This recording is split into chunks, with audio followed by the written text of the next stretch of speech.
You know, as I look back on deer hunting and what it's meant to me and my, you know, lifetime of deer hunting, it's been an enjoyable experience without question, obviously, but it's also been about all different types of experiences. You know, some good, some bad, some successful hunts and some zeros out there. And now as I look at kind of this episode where we're flashing back on several hunts that I've been on and some of the good, bad, and indifferent that happened at all of them, it really puts a lot of it in perspective on the journey of being a whitetail hunter and telling those stories and sharing all of that with you know, everybody that wants to watch it.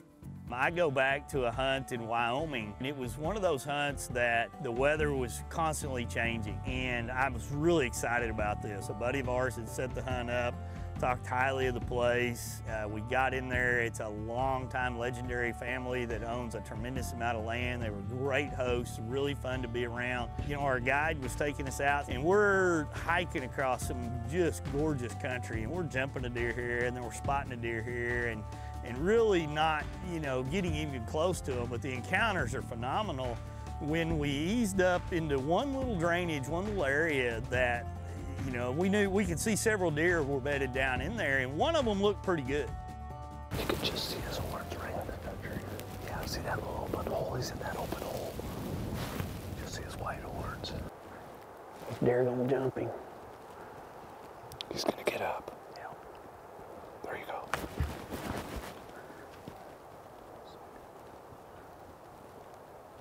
No shot. After that encounter, looking at the weather forecast, as I had talked about before, I kind of had the feeling that this could very well be our last afternoon, or really our only afternoon to hunt at that point. The winds were going to get up to 50, and the temperatures were supposed to drop 30, 40, 50 degrees as well over a 3-day period, and the winds weren't going to subside. So I was a little worried that we needed to find a situation that we might find some success. Well, Rusty and I and our guide had seen a lot of deer clear out this one draw and go up on a ridge. Well, that draw had a lot of trails and a lot of big rubs on it on fence posts and trees going back to that alfalfa. My thought was, let's just set up along those trails, see if those deer get up before dark and work back to that alfalfa field. The wind would be in our favor all the way around, and maybe we would get lucky, and if not, there late in the evening, we could always sneak back down to that alfalfa field. So Rusty and I both just kind of set up in the tall grass. There really wasn't a great place for us to sit side by side, so we ended up about 20 feet away from each other on 2 separate trails while we're glassing up this ridge. I'm looking up that draw, and I see this buck coming along, and he clears that fence, and I mean, my heart started pounding right away. And I was just kind of enamored in the moment. I thought, if that buck gets close enough, I'm gonna take him. And sure enough, he's on a dead line right towards Rusty down that trail. And that moment will be forever ingrained in my mind. He's a good deer. Oh yeah.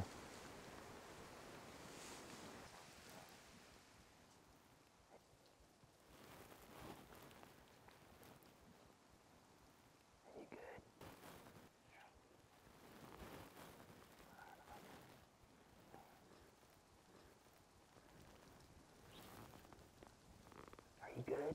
Yeah.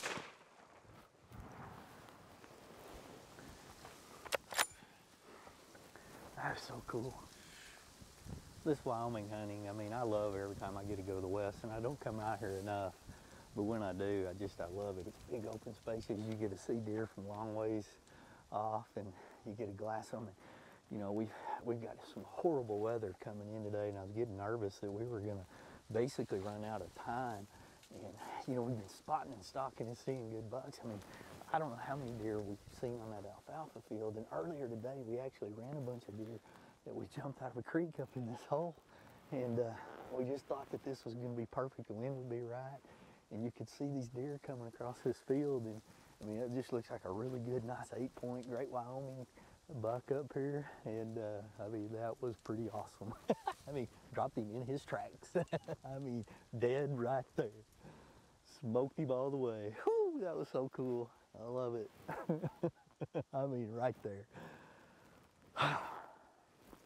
Man, that was awesome. When we return, we'll take a look at another Western hunt when Wade ventured out to Montana. We're looking back at some of Wade's most memorable hunts, but as we all know, some hunts don't end with a deer on the ground, but they all end with good memories. I remember another hunt out west in Montana. We'd flown in, and the entire hunt was shaping up to be one that we were going to be glassing long distance. There were several people in our hunting party, and watching deer work in and out of several different food plots that were out there. And they would come to where we're at to bed down and chase does and just kind of work around and then go out into those fields and feed. We were also there a little bit during parts of the rut because we were seeing a lot of bucks chasing does. So anticipation and expectations were really high as we sat down. You know, day one become day three become day 5, and we were seeing 200 and 300 deer a day. But all the mature bucks, or bucks that, you know, the ranchers and farmers in that area had been talking about, were non-existent. So as our hunt began to end, we had to get a few driving shots of different Yamaha units. And so we swung way around, we'd gone up on some ridges, beautiful country. And as we're coming around and coming down this other 2-track on the far end, we glassed down there, and there are several bucks bedded down in this big field by a pivot, and they're just bedded down with this doe. I mean, there was one big mature buck and several little satellite bucks off to the side, and they've got her bedded down. We're looking at her watch. We've got about 2 hours. Let's see if we can't make something happen, was our immediate strategy.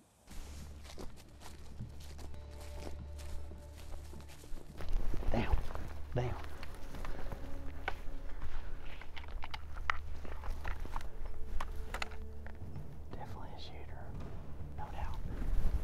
Just right at the end of that sage. Right there, this dark sage. He's 100 yards past it.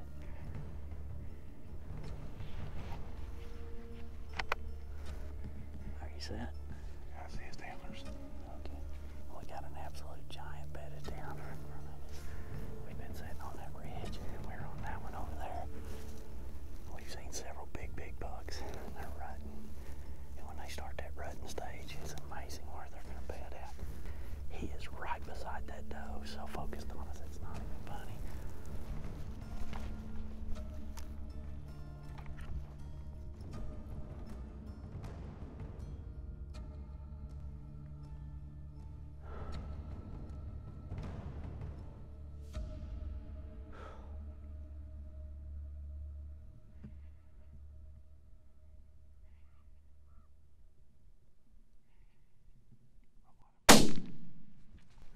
Over his back. Over his back. God. Stop. Oh, man.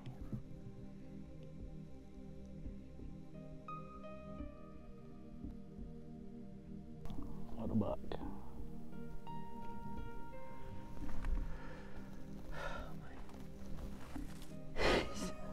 My hands are shaking.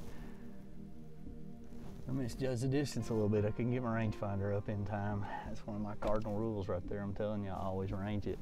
You can see the deer running up over the snow right now. Golly, what a buck. What a great Montana buck. You know, if you hunt long enough, that's absolutely gonna happen. I mean, you're gonna miss one. Oh, he's breeding her. Is he? Sure is. That buck's genetics was just supposed to be passed on. It's about all I can say. Because I mean, a clean miss, and then to watch a deer run off and breed on the side of a mountain with this backdrop, I'm just not supposed to get him. Wow. I need a helicopter to airlift me out after that. Oh, what an adventure, and a memorable entry into the Yamaha Whitetail Diaries. See you, buddy. You got me. You win. I bow to you. I vow to be back. Coming up next, we look back at the very first hunt with the Garmin Zero bow sight. You know, deer hunting sure has evolved in so many different ways. Back years ago, a lot of the equipment we used, honestly, was pretty substandard, and You know, I'm surprised in some cases we even killed deer. Now granted, I mean, there's gonna be traditionalists out there, they're gonna go, oh, I wanna go back to the old days of a stick and string. And hey, you can still hunt with a stick and string.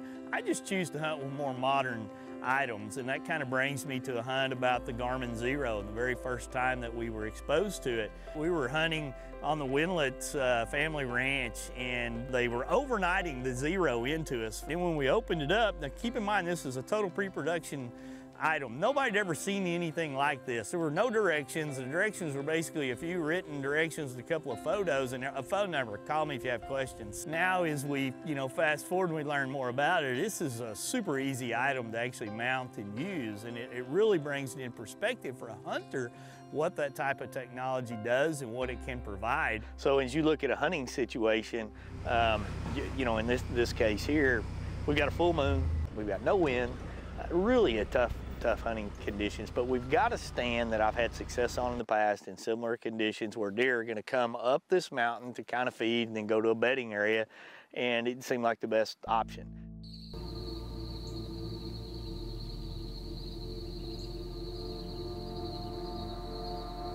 The deer kind of comes in, he's doing his deer things, he's milling around out there, and I mean, I've got my hand on it, I'm sitting right here, I've popped a couple of ranges, not even at full draw yet, as he's going along, kind of learning different things, and I'm just watching this deer, and we've got some does over here that are kind of stamping and a little bit nervous, and he kind of pays them some attention, and he circles around the brush there, and he's slowly working his way from right to left. And I'm just in position. I've been in position many, many times and nothing happens, and I've been in position other times where it comes down perfect. When you get in that position, I talk about visualizing what's gonna happen, preparing in your mind, being prepared for that moment. And in my mind, I'm seeing what he's gonna do. I'm going through a new pre-shot routine because there's one extra step. I've actually thrown a couple steps out that I use in my own traditional bow. I've got one new step in here, which is the laser rangefinder to drop the pin out there. Probably couldn't have been a better scenario for me to test it because it's in the middle of what most people do, 26 yards. That's what it's showing up. Let it off, I'm at full draw, leg goes forward, let the arrow fly.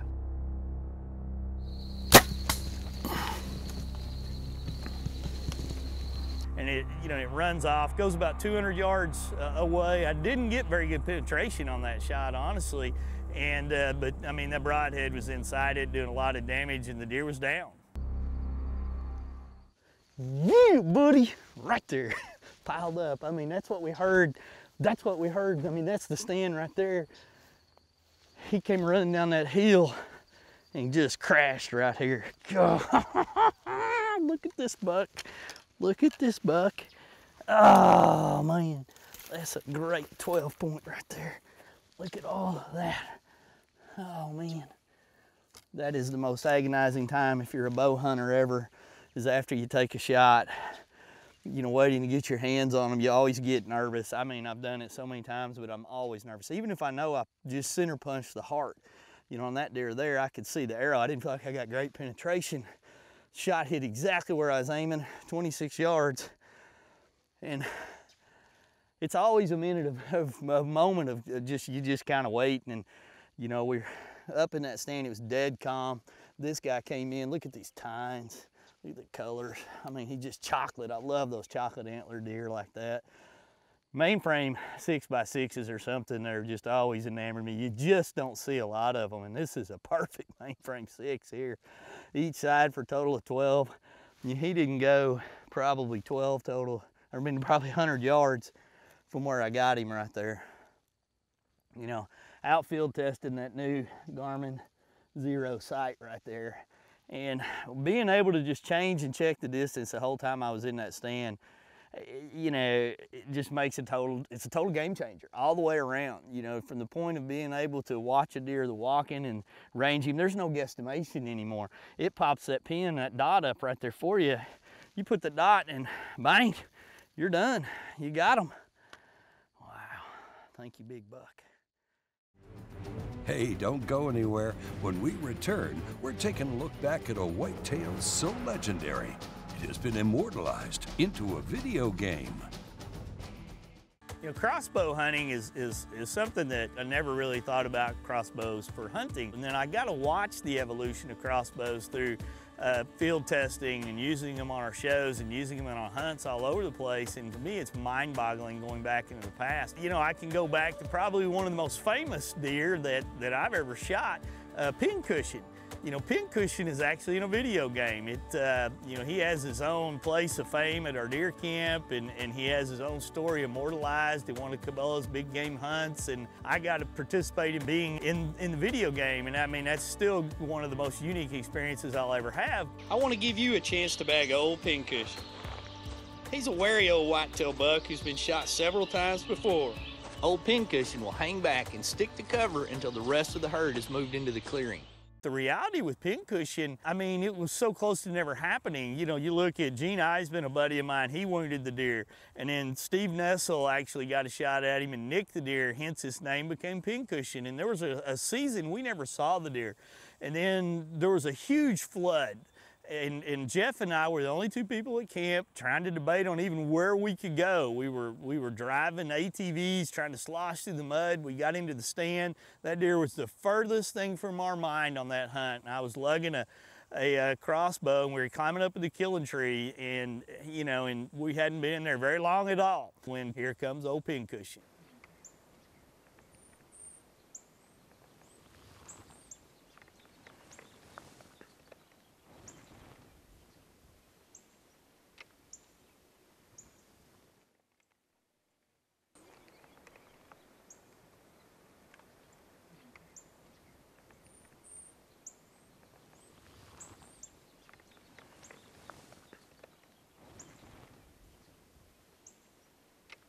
Yes, I wanted to shoot that deer, but you can't expect that to happen. You can't plan for that to happen. But it instantly went from, oh my God, the heartbeat started pounding, the blood pressure got up, and I mean, I was just, it was almost like a surreal moment at that point.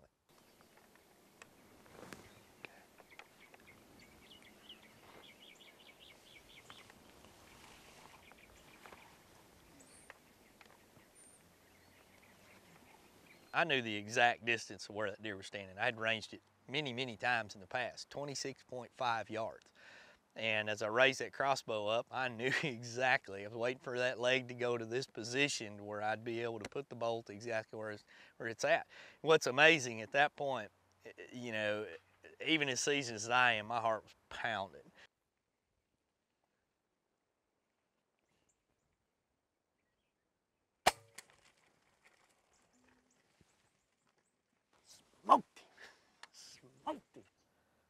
Every time I shoot, I want to jump out of that tree stand. I want to run right over there. I want to get my hands on him. I want to take pictures. I want to send him to all my buddies. I want to talk about him, especially this deer. I mean, that's Pincushion. I want the whole world to know what's going on.